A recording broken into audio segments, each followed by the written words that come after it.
Naziha dari absen 4. Di sini saya akan mewawancarai orang-orang di sekitar sini dan untuk tugas remedial ulangan harian. Assalamualaikum warahmatullahi wabarakatuh. Di sini saya akan menjelaskan tentang objek pendekatan tentang geografi. Dan di sini saya bersama Aku Kendi Sarula Paramita dari kelas 28. Nah, baik, saya akan menjelaskan tentang objek pendekatan geografi dibagi menjadi objek material dan objek tema. Objek material adalah gejala atau fenomena di permukaan bumi seperti atmosfer, geospor, geospor, atau permukaan bumi. Serta komponen lingkungan seperti tanah dan bentuk lahan. Bentuk formal adalah cara atau sudut pandang untuk memahami objek material. Mengikuti pendekatan spesial atau keuangan, ekologi atau lingkungan, dan regional atau kewilayahan. Nah, objek material geografi ini adalah sasaran studi geografi, yaitu sesuatu yang ada di bumi yang berkaitan dengan kehidupan manusia dan lingkungan. Contohnya dari sini, yang pertama geospor atau gambaran muka bumi secara umum. Yang kedua ada atmosfer, lapisan udara bumi. Yang ketiga ada air di bumi, sungai, danau, dan laut. Yang keempat ada geospor atau organisme hidup, tumbuhan, dan hewan. Geospor atau lapisan keras bumi seperti dataran dan fenomena fisik seperti iklim, cuaca, tanah, dan bentuk lahan. Dan juga ada terakhir fenomena sosial seperti kependudukan, pemukiman, pariwisata, dan interaksi sosial dan lingkungan. Nah, objek formal geografi itu ini adalah cara atau metode dalam mempelajari dan menganalisis objek material geografi terdapat beberapa pendekatan utama. Yang pertama adalah pendekatan spesial atau keuangan, mempelajari distribusi fenomena dan kaitan dalam ruang. Contohnya menganalisis persebaran penduduk atau wilayah industri.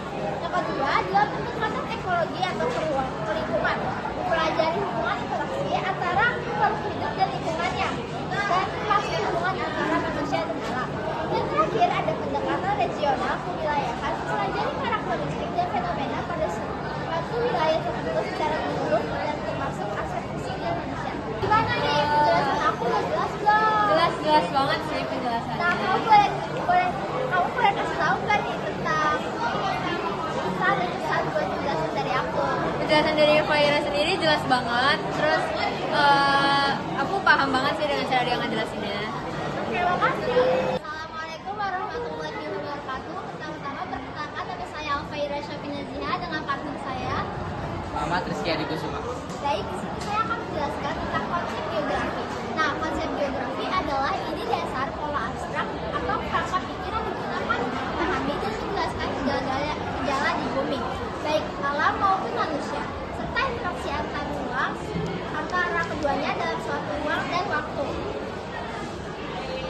Konsep ini membentuk dasar kajian geografi yang bertujuan menganalisis hubungan spasial antara berbagai fenomena geospor dan paduan wilayah terhadap 10 konsep esensial geografi yang umum digunakan seperti lokasi, jarak, keterjangkauan, pola morfologi, aglomerasi, wilayah lunak, interaksi, diferensiasi area, dan keterkaitan ruang. Nah, berikut adalah penjelasan konsep-konsep esensial geografi. Yang pertama adalah lokasi dan letak, yang menggambarkan kedudukan suatu objek di permukaan bumi. Yang kedua adalah lokasi absolut, posisi pasti berdasarkan koordinat geografis. Yang kedua adalah lokasi relatif, posisi suatu tempat dibandingkan dengan objek lain. Contoh, Indonesia terletak di antara benua Asia dan Australia. Yang kedua adalah jarak berkaitan dengan jarak dan kedekatan antar lokasi. Yang ketiga adalah keterjangkauan, beruntung pada kemudahan akses atau mobilitas untuk mencapai suatu wilayah. Yang keempat ada pola susunan atau persebaran fenomena di permukaan bumi, misalnya pola pemukiman, sepanjang sungai, atau pola jaringan jalan. Nah, yang kelima ada morfologi. Morfologi atau menggambarkan bentuk atau perbedaan permukaan bumi akibat proses geologi. Nah, yang keenam ada aglomerasi. Aglomerasi disebutkan di objek sejenis untuk mengelompokkan di suatu tempat yang dinilai karena menguntungkan. Nah, jadi sekian penjelasan dari saya. Apakah sudah jelas? Sudah sangat jelas. Baik, terima kasih Rizky karena sudah mendengar penjelasan saya. Wassalamualaikum warahmatullahi wabarakatuh. Assalamualaikum warahmatullahi wabarakatuh. Pertama-tama perkenalkan nama saya Alfaira Syafinaziha dan partner saya Sinar Kurniawan.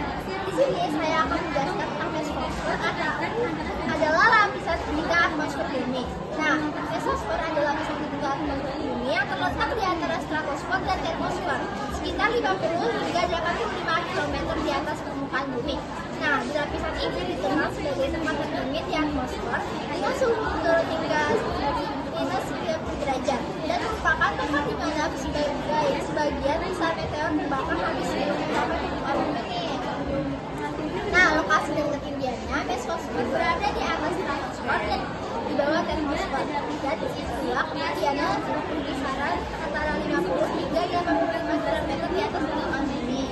Nah, karakteristik suhu yang pertama ada suhu di mesosfer dan itu seiring dengan peningkatan ketinggian menjadikan atmosfer tertinggi. Yang kedua adalah pada ketinggian tertentu suhu bisa mencapai sekitar minus 90 derajat. Yang ketiga adalah puncak mesosfer yang dikenal sebagai mesocloud adalah titik tertinggi dalam atmosfer.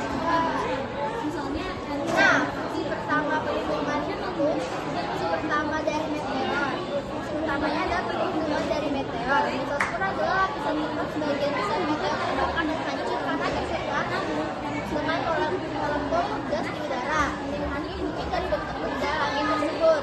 Yang kedua adalah pembentukan awan. Dalam kondisi yang sangat dingin, uap air kemudian membentuk menjadi sel es membentuk awan terpusat, yaitu awan tertinggi di atmosfer.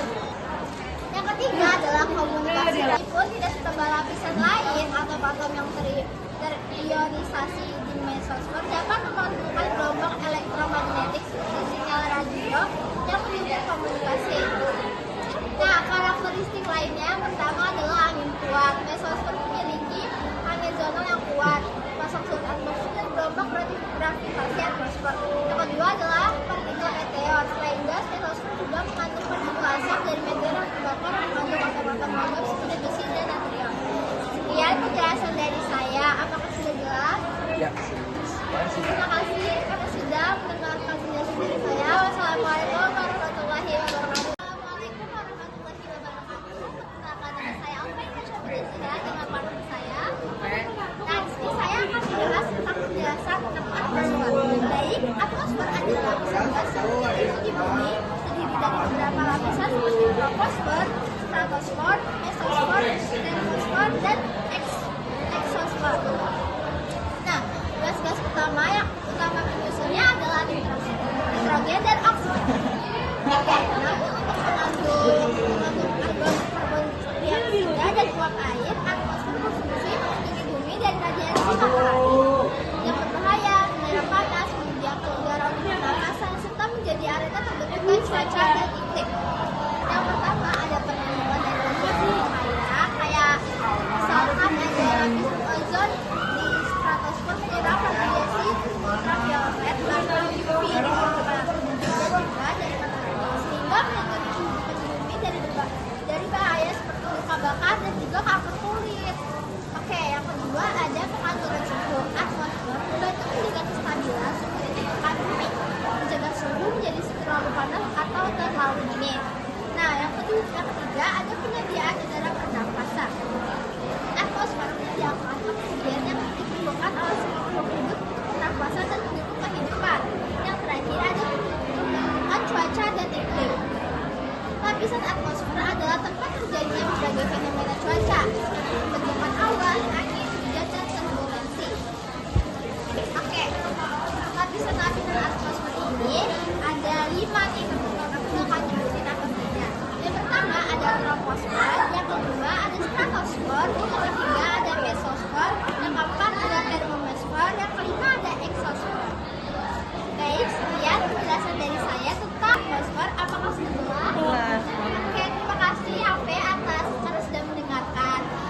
mengenai persebaran suatu fenomena geografis di permukaan bumi. Yang kedua, ada prinsip interrelasi atau keterkaitan, menganalisis hubungan timbal balik antara berbagai fenomena alam dengan manusia di lokal yang sama. Yang ketiga, ada prinsip deskripsi atau penggambaran, menguraikan atau menjelaskan suatu fenomena geografis secara rinci menggunakan data, angka, grafik, atau tabel untuk memberikan gambaran yang lebih mendalam. Nah, aku akan menjelaskan tujuan dari prinsip korologi. Tujuan utama dari prinsip korologi adalah untuk memberikan pemahaman yang komprehensif dan terpadu mengenai suatu masalah atau segala geografi dalam suatu wilayah. Dengan menggabungkan ketiga prinsip tersebut, peneliti dapat memperoleh gambaran menyeluruh yang memungkinkan evolusi yang lebih akurat terhadap kondisi wilayah tersebut. Nah, apa sih contoh dari prinsip korologi? Contohnya adalah menganalisis kesenjangan pembangunan antara Pulau Jawa dan pulau-pulau timur Indonesia yang mencakup gambaran sumber daya interrelasi pembangunan dan deskripsi kondisi sosial ekonomi untuk memahami penyebaran dan dampak secara menyeluruh. Kira-kira penjelasan aku tadi udah jelas belum? Jelas kok. Nah, terima kasih Azias karena sudah menyimak penjelasan dari saya. Wassalamualaikum warahmatullahi wabarakatuh. Assalamualaikum warahmatullahi wabarakatuh. Di sini saya akan menjelaskan tentang tokoh dari geografi bahasanya berbeda. Kenapa nama saya Alfaira Sensida Sada dengan pasangan saya? Raffi Tangan. Oke, saya akan menjelaskan tentang tokoh geografi yang antara lain adalah Eratosthenes. Nah, yang berperan sebagai yang dikenal sebagai bapak geografi klasik. Nah, mulai yang menyebutkan geografi Alexander von Humboldt dan Karl Ritter yang dianggap sebagai pelopor geografi modern serta ahli yang menggunakan pembagian iklim bumi dan membuat model bumi. Berikut penjelasan lebih lanjut mengenai tokoh tersebut. Nah, Herodotus sekitar 4815 sampai 415 memiliki bagus sejarah dan juga memberikan masukan penting pada geografi, terutama dalam mengumpulkan informasi tentang berbagai bumi yang ia kunjungi. Nah, yang kedua ada Strabo, seorang filsuf dan geografi Yunani yang menulis geografi yang membahas pengaruh lingkungan terhadap pengelompokan budaya dan pemerintahan. Nah, yang ketiga ada Ptolemies sekitar 7 sampai 146 Masehi, seorang ilmuwan Romawi yang mengisahkan dan memisahkan bumi dengan sistem koordinat. Nah, yang kelima ada Herodotus sekitar abad 32 sebelum Masehi. Pengembangan konsep lingkungan bumi yang dimiliki oleh Eratosthenes menjadi sebuah bola bumi yang berlop yang merupakan model bola bumi yang siap koordinat.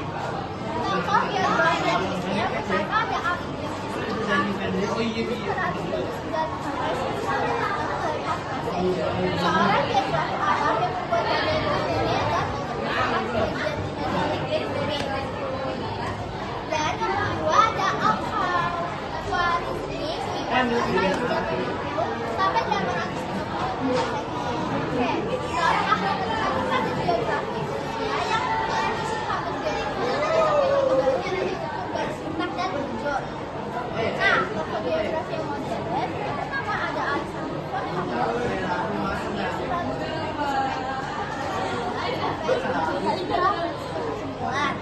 Seorang naturalis dan geografi Jerman yang menggunakan dari pendekatan evolusi dalam mempelajari geografi dan hubungan organisme dengan lingkungan. Nah, yang kedua ada Karl Ritter.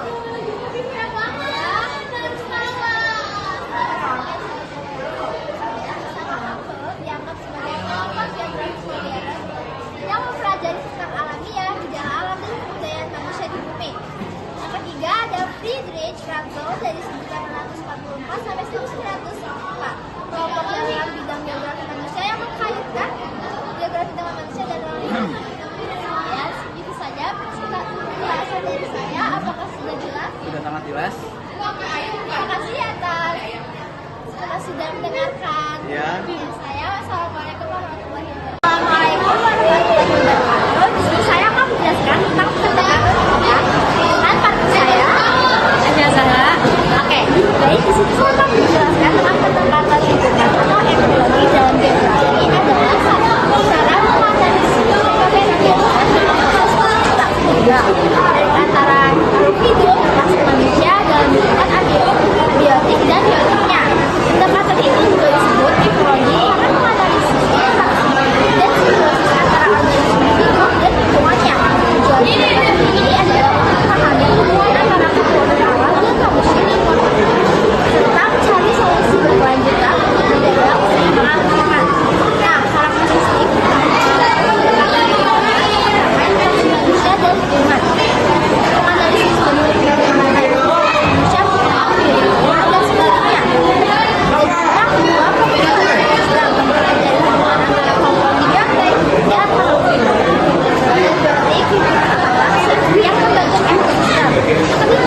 dari kelas 4. Di sini saya akan menjelaskan tentang objek geografi.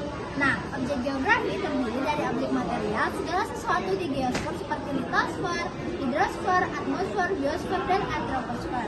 Dan objek formal, cara pandangan ruangan, lingkungan, dan pemilihan terhadap fenomena objek material. Objek material adalah fenomena geosfer itu sendiri, sementara objek formal adalah cara menganalisis dan memahami fenomena tersebut melalui pendekatan tertentu seperti analisis pola, sistem, dan proses pembangunan. Nah, yang pertama adalah objek material geografi. Objek material geografi adalah segala hal yang membentuk geosfer dan dapat dipelajari dalam kaitannya dengan fenomena di permukaan bumi. Objek material ini mencakup 5 lapisan utama. Yang pertama ada litosfer, lapisan kulit bumi, tempat makhluk hidup tinggal seperti daratan dan relief bumi. Yang kedua ada hidrosfer. Nah, hidrosfer ini adalah lapisan air di permukaan dan bagian dalam bumi seperti sungai, danau, dan laut. Yang ketiga ada atmosfer, seperti lapisan udara yang menyelimuti bumi termasuk berbagai jenis gas, uap, air, serta peristiwa cuaca dan iklim. Nah, yang keempat ada sistem kehidupan yang mencakup seluruh makhluk hidup, hewan dan tumbuhan dan interaksinya dengan lingkungan. Dan yang terakhir ada antroposfer, lapisan manusia yang mencakup keberadaan manusia, persebaran geografisnya, serta aktivitas fisik dan sosial budayanya. Yang kedua ada objek formal geografi. Objek formal geografi adalah cara pandang dan cara berpikir atau pendekatan yang digunakan untuk mempelajari objek material. Objek formal ini meliputi aspek-aspek berikut. Yang pertama adalah aspek ruangan atau spasial, mempelajari pola dan keseluruhan fenomena di permukaan bumi. Yang kedua ada aspek lingkungan atau ekologi. Yang terakhir ada aspek kewilayahan, kompleks wilayah dan religi. Apakah penjelasan aku udah jelas? Udah. Baik, terima kasih Haura karena sudah mendengar penjelasan dari saya. Semoga ilmu yang saya berikan bermanfaat buat kamu. Wassalamualaikum warahmatullahi wabarakatuh. Assalamualaikum warahmatullahi wabarakatuh. Pertama-tama, perkenalkan nama saya Alfa Indonesia Nazira.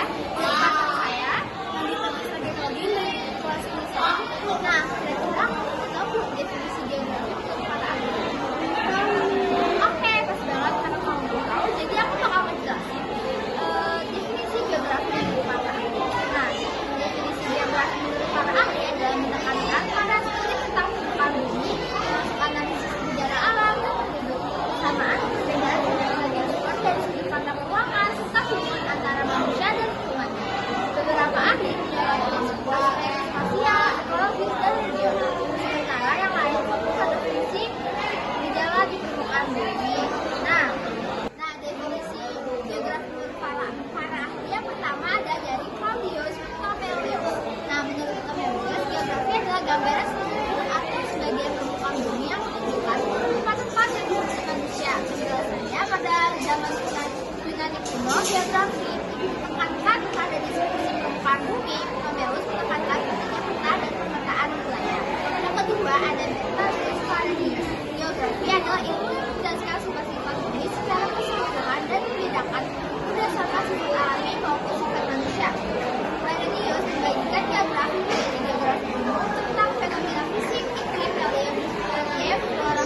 organisme hidup. Hidrosfer sangat penting bagi kehidupan dan iklim global, terutama melalui siklus hidrologi yang merupakan proses alami pergerakan dan daur ulang air di bumi. Komponen hidrosfer yang pertama ada air permukaan seperti lautan, samudra, sungai, danau, dan rawa-rawa. Yang kedua ada air tanah yang terdapat di bawah permukaan bumi. Ketiga ada air beku, tekster, lapisan es, dan salju. Yang keempat ada uap air yang ada di atmosfer. Yang kelima ada air dalam organisme, air yang terkandung dalam tumbuhan, hewan, dan organisme uniseluler. Nah, fungsi utama dari hidrosfer yang pertama adalah mengatur iklim. Air berperan dalam bentuk suhu dan menjaga kondisi iklim yang memungkinkan kehidupan. Yang kedua ada penyediaan habitat. Hidrosfer menjadi habitat bagi berbagai makhluk hidup, termasuk ikan dan tumbuhan di hutan hujan tropis. Yang terakhir ada sumber kehidupan. Air dalam hidrosfer adalah komponen utama sel makhluk hidup dan sangat penting untuk kelangsungan kehidupan. Nah, siklus hidrologi yang pertama ada evaporasi, penguapan air dari permukaan bumi akibat panas matahari. Yang kedua ada transpirasi, penguapan air dari tumbuhan ke atmosfer. Yang ketiga ada kondensasi, uap dari air dalam mendingin dan membentuk awan. Yang keempat ada presipitasi, air dalam awan jatuh ke permukaan bumi sebagai hujan salju atau berbentuk lainnya.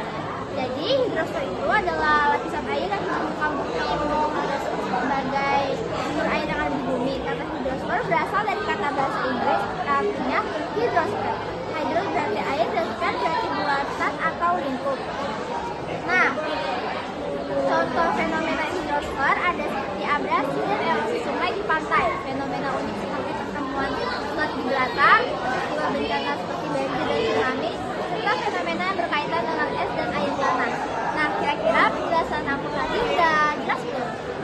Terima kasih ya Jona karena sudah mendengar penjelasan dari saya. Wassalamualaikum warahmatullahi wabarakatuh. Iya, wawancara dari saya. Mohon maaf jika ada salah kata atau penyampaian saat wawancara. Wassalamualaikum warahmatullahi wabarakatuh.